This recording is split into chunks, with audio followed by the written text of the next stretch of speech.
is Cherish Green. I work at Coldwell Banker Elite. I'm the managing broker. I provide services for agents and also clients in the residential, commercial, and property management division. Love it. Yeah. Now, can I get a backstory on you of how you got started in your industry and how you ended up being the manager for all the real estate agents in your brokerage? A second generation realtor. My mother was my mentor. She got into real estate, I think, in the 60s. And then she tried to recruit me for decades. I wanted to go into hospitality. And I was like, no, no, no, no. This is the career path that I want. I want to be in hospitality. And everybody in my family, my mom, my dad, my aunt, my uncle, my brother, my sister-in-law, and my cousin were all agents. And I was the only one that was like, no, I'm not doing it. So at that time, I was, struggling to find my place in hospitality. I was going through all the stages through different restaurants, Yeah. and I was getting ready to be a manager of one. And my mom asked me to come work for her again. And I was like, no. She was like, okay, I'll make you a deal. I was like, what's that? She was like, I'll give you the down payment for your first home. And, but you have to pay me back through your commissions. And I was like, I'll be there on Monday. Sold. I know. I sold She's out. good. I sold out so quickly. But I fell in love with it because it's a lot like hospitality. You help people for a longer period, but Yeah. it is very similar to that experience. So I started, working for her, and within 3 years, I became my mother. My mother retired, and my dad became my assistant. He came from new home sales. That was odd. It's a family affair. Right, right. But I loved working with my family. My aunt and uncle's offices were right next to ours. So, but that's ultimately how I got into the business and fell in love with it. Love it. Yeah. No, that is so great. I love Yeah. that you had I know people have coaches and mentors, but you literally had one there. Your mom and your dad, so you could ask them for hey, you have experience in this. Tell me a little bit about that. And I'm sure now you have a great network and connection with other realtors too, who they can ask you questions and vice versa, right? Right, right. In this business, no day is the same. That's what I hear. Yeah, you constantly are learning new things about real estate that you never thought that you would have that experience. Recently, I have this deal that we're working on that's back to links and chains. For the survey, and that's pre meets and bounds. So I'm like, I can't wait to see how this works out. So that it's just another layer that you can add to your knowledge base. Yeah. So Love it. I would like to ask you what it's like being, I guess, the person who oversees the brokerage and helps all the realtors. Maybe somebody's listening out there who's a real estate agent and maybe they want to transition into that role. Talk to me a little bit about that. So being a managing broker is probably the hardest job I've ever had, but it's very rewarding when you see somebody that has aspired to get into this career, and they're challenged by not having any knowledge, because when you go to take the pre-licensing test in the course, it really doesn't teach you how to be an agent. So we offer pre-licensing, post licensing, continuing education at our firm, and then we actually show agents how to become successful as opposed to just throwing you into the deep end. Yeah. So I really enjoy that aspect of the business because I work one on one with the agents, so that they can learn how to become productive, because they say 70% of agents get out of the business after the first 2 years because they don't know what to do. It's hard. Yeah. It's really hard. You definitely got to have that guidance and have someone to go to in those situations. Right? Absolutely. And Absolutely. I kind of feel like me just looking on a little bit on your socials, I was like, let me see. I feel like you guys have a good team dynamic, and it seems like you like to like give them shout outs and be like, hey, congrats to this person who just sold this. Like, I think that's really nice. Tell me what the team dynamic is like at your brokerage. So, I like to say that we're a big company, but with a sort of like a family vibe because we are a franchise. Kevin Breen started this franchise many moons ago, and he always wanted to keep it like a small company so that so my office is not that big. Right now we only have 18 agents. We're always recruiting and looking for new Yeah. talent. I feel like that's a big number though. It's not bad, but we have like over 270 for our Ooh, total company yeah. out of our 9 branches. And then we also have the support of the corporation, which is Okay. Coldwell Banker. So um, I forgot your No, it question. was just asking what the team the Team dynamic. dynamic. Yeah, yeah, Yes, yeah. yes. So the dynamic is nice. I mean, I enjoy how it is sort of like we're all there for each other. There's so much support. So there's occasions where I don't know everything, you know? I mean, I'll never know everything. So we lean on each other. The brokers lean on the brokers.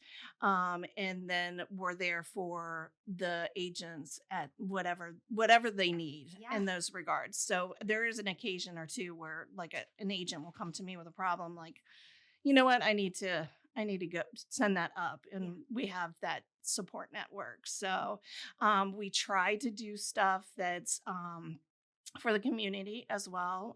Getting ready to do this pickleball fundraiser. Talk I to me used about that. What are the deets? Come on. so we like to I always like to give back. I've been very fortunate to have a very successful career, and so I always like to give back. I used to do charity every year for this one event. So once I became on to the managing broker position at Coldwell Banker, I was like, you know what, I got to stop and focus on learning all of the things that I needed to learn to do this job. Yeah. um but now I'm like, okay, I've got it. I've been there almost 2 years now, and as the manager, so I'm like ready to pick up the philanthropy back. But the pickleball tournament will be to raise money for Semper K9. What's They're that? It's an organization down in Fauquier County. They raise money to train emotional support animals Okay. for veterans. Oh, that's So I'm excited about it. So we'll be doing that in Manassas, and I think it'll be a lot of fun. that is So awesome. I yeah, think I'm going to talk about marketing, and with that, with you saying that, I feel like that would be a good opportunity for you maybe to like film it and just not like boast like, oh, look what we do, but like it's a right, good opportunity to share like what fills your heart and what you're about, and putting that on your socials too so people have awareness of that as well. right, Um I think that would be a good opportunity to get like some behind the scenes content yeah, or invite people, be like, hey guys, we have this coming out. If you like puppies and helping people, right. this is the event to go Right, to. right. And Yeah. that's the hardest part because I got really lucky with the last charity that I did. We did was the Kyle Wilson Foundation, and we fulfilled the foundation, raised over $200,000 over 13 Ooh. years.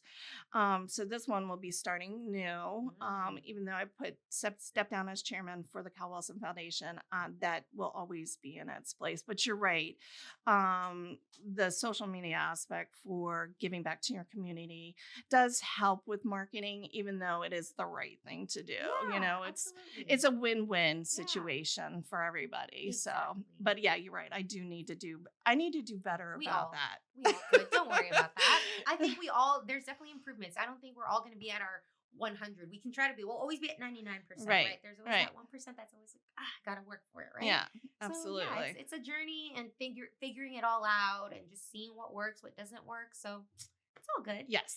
Um where do you see yourself the next 5 years as a person and with your business? So I do hopefully plan on retiring, but it won't be in 5 years. Okay. I see it. It's just, my plan though was when I came over to Coldwell Banker Elite was to build this office in Gainesville to make it a high producing, large volume, gross commission office for agents, and ultimately just st- it's hard to put into words what I really see that it'll go to, Yeah, but yeah, yeah. I just wanted it to be a safe place for agents to feel like that they could have a home and the support that they needed, and provided all of the marketing aspects that they Yeah, need for their business. So, absolutely. and then also save for when I do plan on That's right. That's a big part. retiring. Yeah, Yes. no, good. I mean, Awesome. because that's like the end game, is to Yeah. hang up your hat and like turn back and go, I built that and I'm proud of it. Yeah, So, absolutely. Your yeah. legacy almost, right? Yes. Yeah. Because I feel like that's what my mom did for Yeah. me. So I'm like paying it forward Yeah. a little. Yes. No, I love that. And she really tried hard to get you and she got you. So Yes. She no didn't give pressure. No, up. I'm just Right. kidding. Right. No pressure. No, I'm just kidding. I'm totally I kidding. recruit the same way my mom recruited me. I don't give up. So, No, I love it. That's good. And I would like to ask, in your opinion, what do you think are good character traits that a real estate agent should have when a client is looking for someone to work so, empathy is probably always number one. Like, you have to be able to, you're almost like a therapist with? for someone going through this process, because it's extraordinarily stressful. They say the top most stressful things you'll do in your life are get married, get divorced, a death in the family, buy a house, sell a house. Mm. And sometimes they're doing two of the most stressful, they're buying and selling. So you have to understand and empathize and listen to what they're saying, and be supportive through that process. And then also, be diligent, because a lot of times I've had clients that have bought the first house. I've had clients that's like 3 years, so it's constantly, I call it like sort of like juggling where you're spinning plates. Yes. So, empathy, and great communication skills. Hmm. You have to deal with agents that may not be experienced on the other side. So you're nurturing them through the Yeah. process, or you have people that don't handle the stress of their business well. So you have to kind of wear many Hats. hats, Yeah. many hats. So, but if you like people and you like working with people and you're passionate about what you do, you do well in real Yeah. estate. Love it. So, Yeah. Thank you. And then, personally, how do you stay up to date on the latest trends and developments in the real estate market? And what resources do you like to rely on? So, we're going through a lot of changes. So, luckily, we have our vice president, Matthew Rathbun. He's a wealth of knowledge, and he's very involved in all of the ins and outs with Depor and whatnot. So we rely a lot on him for providing that information to Yeah. our company, and then it trickles down, and we share it with the agents. Sometimes I have to force them to drink the information. Drink it. Right, right. But luckily we have those resources, and we get a lot from Coldwell Banker, Yeah. the main Yeah. brokerage. So the corporate brand provides so much education. I was doing an email to the my company yesterday, and there's a class almost every single day Oh my on stuff. goodness. We try to, Yeah. like Wednesday, I'm like, all day I'm in the office where I'm helping you build your website, offering tech support or accountability coach, whatever you need that day, we're available. Yeah. So, but yeah, so we rely up and sideways. Always. Yes. But it's constantly, you Mhm. have to be on top of what's changing in For the sure. business. For sure. So, like the rates, they change every day. Yes. My So, goodness. yeah. Kudos to you guys, man. That's like Thank you. staying on top of everything every day because truly it's changing all the time. Yes. So, And we pride ourselves on that excellence. That's one of the things that we like to focus on, is yes, how much knowledge that we can share with our agents and the rest of the company. So, absolutely. Love it. And I kind of want to go back to the retirement part. Have you yes. thought of an exit strategy? There's a strategy, but it's more squirreling than it is anything else. So, I'm ideally waiting for the next market shift. We are in a strange time right now We have an election coming up. The rates are still a little skew. We still have a little inflation. So, I think we're on the edge of where it's going to change from a seller's to a buyer's market. But it's been a long time since we've had a buyer's market. I feel terrible for any of those people that are like just coming out of college. Like, their options are very limited for what they can purchase locally. So, um, but yeah, when the market shifts, it might make a difference on what the exit strategy will be. For me, it's all about the timing. Yeah. So, my husband's almost at the point where he's going to retire. He retires in 2 years and 9 months. He reminds me Who's every counting day. that down? Yeah. He had an app on his phone where it would be like the countdown, Woo. and he had to delete it because he was looking at it every day. Too much. Right. It's gonna go by slower, sir, if you look at it. Right. I'm like, that pot will boil on its own. So, Yeah. but yes, so a lot of it is with him, but we both know that when we do retire, we'll still stay busy, Yeah. So Cool. Love it. And what type of things do you like to do when you're not currently at work and all that? I'm a gamer. I don't. Ooh, what I kind? I will. I like anything. I'll flip a checkerboard. I am so Flip competitive. a table? I'm just kidding. Right. I love games. So I golf. I play pickleball.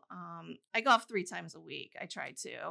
Okay. Yeah, I'm the director for the women's golf league in Manassas.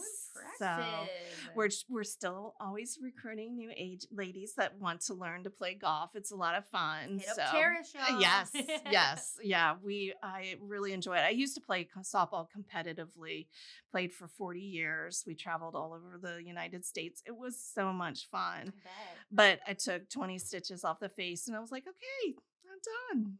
Good. I got everything I needed. Like Thank you. enough. Okay. When you said gamer, I was just like, oh, is she a video gamer? Yeah, I was thinking, no, like, it you has with, like the console. it has to be an active game. Got it, no. Yeah, I love outdoor sports. I'll play. We've been playing bucket golf in the backyard. It's a lot of fun. So Okay. yeah, I love games. Yeah, no, I see that. Yeah. Love it. And then, how do you build and maintain relationships with clients and other professionals in the real estate industry? So a lot of it is building a rapport. It takes having some sort of way to relate to your clients and customers, because we deal with people on every age. Dynamic, Yeah, absolutely. So having a rapport, and then letting them know that you're looking out for their best interest. That's how, and be true to that. Yes. Like Yeah, absolutely. I remember in 2008 there was a lot of underhanded deeds for people when they were purchasing homes, like some lending switching, and people would find out on closing day that their interest rate was higher. So it was great when they made the lenders become licensed and whatnot. So protecting the interest of the public is number one. It's our code of ethics. Yeah. So that's how I try to maintain.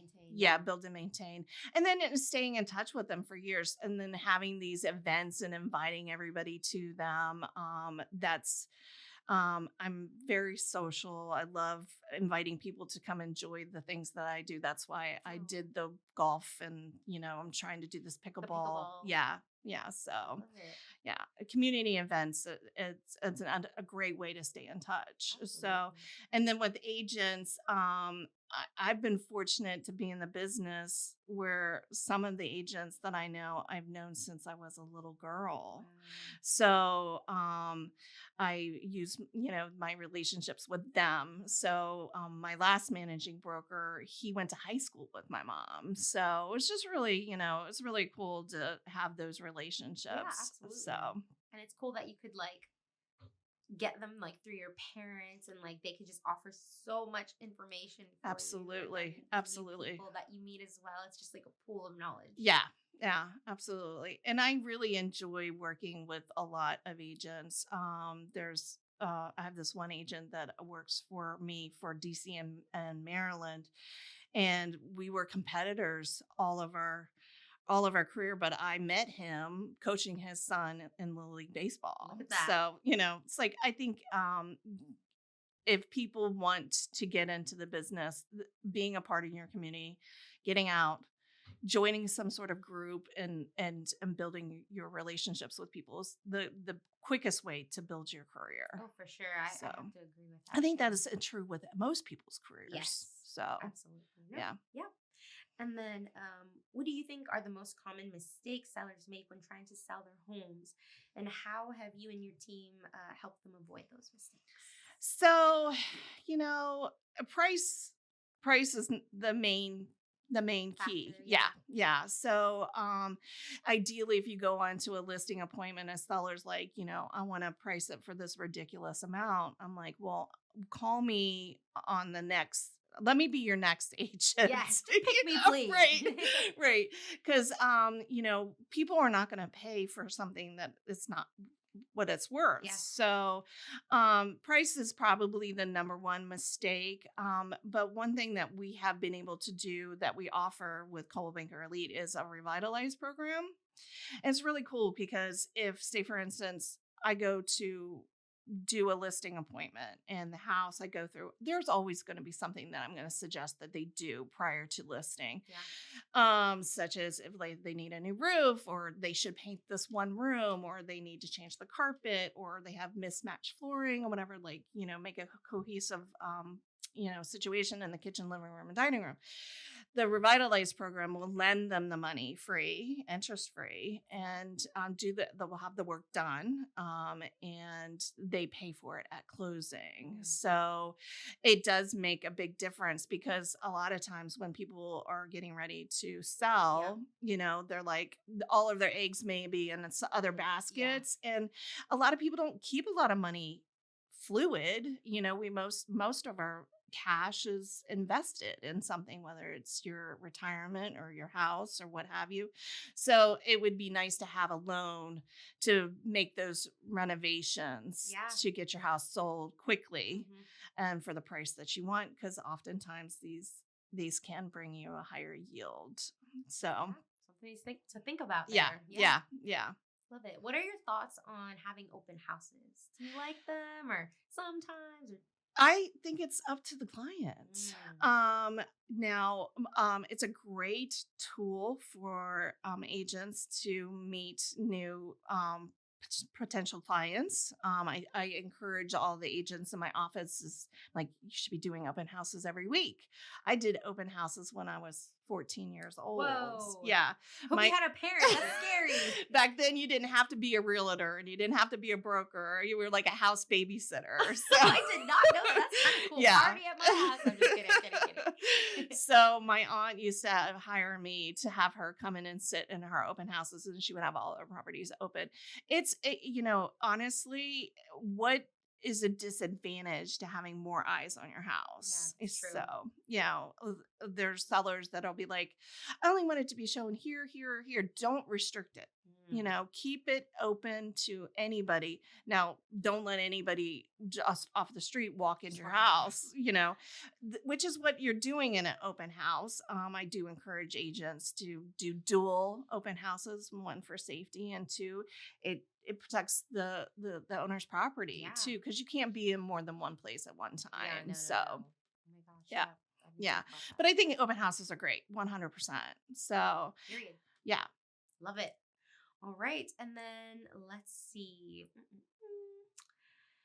How do you balance the needs and wants of your clients with the realities of the current real estate market? And what are some strategies that you use to manage expectations? Well, I'm kind of blunt. Say it. Say it. Right? I usually tell my clients on our initial appointment, I'm not going to sugarcoat it to you. I'm just going to give it to you real. And that will work for some people and not for others.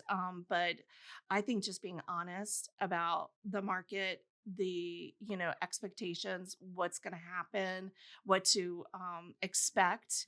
Yeah. If you can address a lot of these things initially in the beginning of your relationship, then there is never that pushback. Yeah. So And you're building that trust. yes, because, not every transaction is smooth.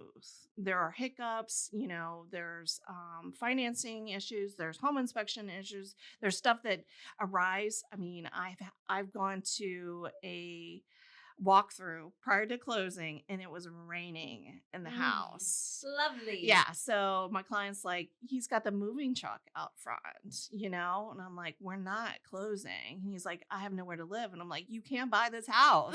Oh my gosh, what? Right, we have to figure this out. So ultimately it worked out, but um, people die too, like there's transactions. We've had the seller pass away the day before closing.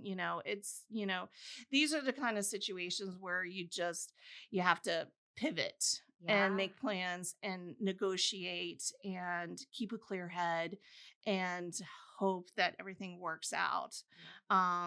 Very, very, very often it doesn't work out, but then, But that's okay. yeah, I'm like, It wasn't meant to be. We've got to find you something else at this point." So, Yeah. No. yeah, you can't put all of your eggs in one basket Yes. again. So, and then you guide your clients to know that anything can happen and prepare them Yep. for it. So, No, that's that's why great. we try to do a lot of like training initially, Yes, to prevent that and be sure you're like, I know it's different every day, but to help better prepare you and your client Absolutely.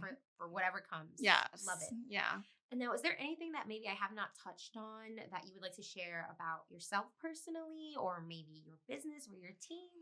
I mean, I absolutely love this company that I work for. It's really, really great. I was, applied for the position 20 months ago. I've been in the business. It'll be 24 years and 10 days.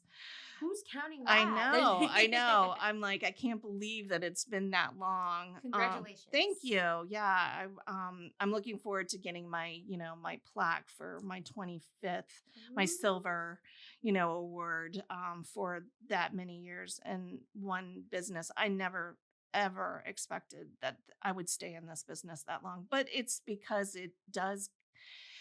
If you want a job that you don't do the same thing every day and it is, you're working with different people all the Yeah. time, this might be their career for you. But the company that I selected when they brought me, the things that they pushed that they were excited about was all the things that I really felt like was the best parts of real estate because having experience, having the knowledge base, even if you're a brand new agent, Hmm. you can say that on a listing appointment. I have it behind me. That support's there. So, if this is that first house I've sold, you're not going in You're it not blind. risking No, you something. have this entire group of people behind you that are going to help make it happen. No, So, I love that. I want to touch on that subject because sometimes it can be hard for real estate agents who have a great team and they're new, but everybody's the most experted. It's not even a word, expert.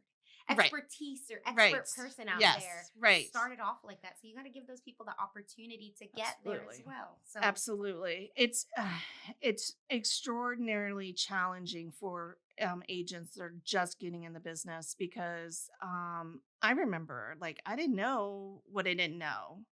So to have that support system behind you, and that's something that we are constantly working yeah. on, to teach agents, and we're constantly recruiting. We're not just solely recruiting new agents. We like to hire seasoned veterans, but it always makes my heart melt when I have an agent that's come to the company, they've been elsewhere, and they're like, this is great. Like I didn't even know that this existed in regards to having this kind of support Yeah. system. So, Aw.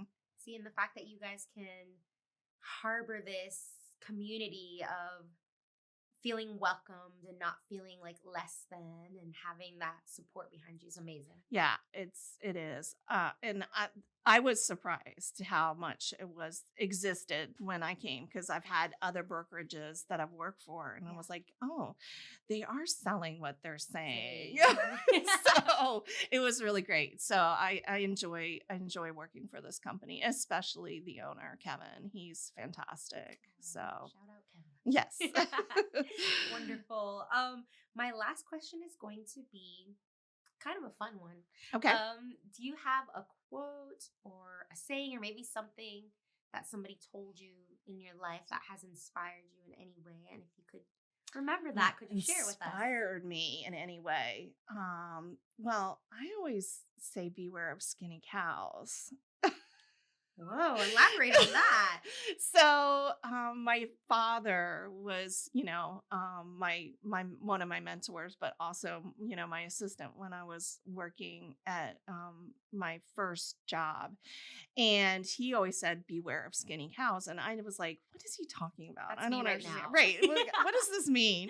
And it means, so when things are fat and happy, everybody's, being fed, it's great, but always on the horizon, change happens, whether it's economics, pricing, these kind of things, it will create skinny cows. So I always I always went through this entire business thinking of skinny cows, because I have been through 3 down markets, Mm, and I always call those the skinny cows, but I know that it will change. And yeah. I know that I've started in a skinny cow market. So um, I think we're on the verge of starting to be able to eat again. Thank goodness. I'm so happy to hear that. Well, thank you So, so much for sharing that and absolutely. this beautiful analogy of a skinny cow. I was thinking of the ice cream. Do you know that ice cream called Skinny Cow? Yes, I was yes, thinking that. yes. I was like, she likes Like, this where's ice she going? It's actually, I think my dad said it was from the Bible, something about it. Okay. So, but it's just, always prepare Yeah. for the worst, and, learn how to batten down the hatches when you need to. And, when you're fat and happy, still squirrel. Yeah. So, Absolutely. No, thank you so much for you're being here and for welcome. sharing your insight. We really appreciate Oh, it. thank you. Absolutely. Appreciate it.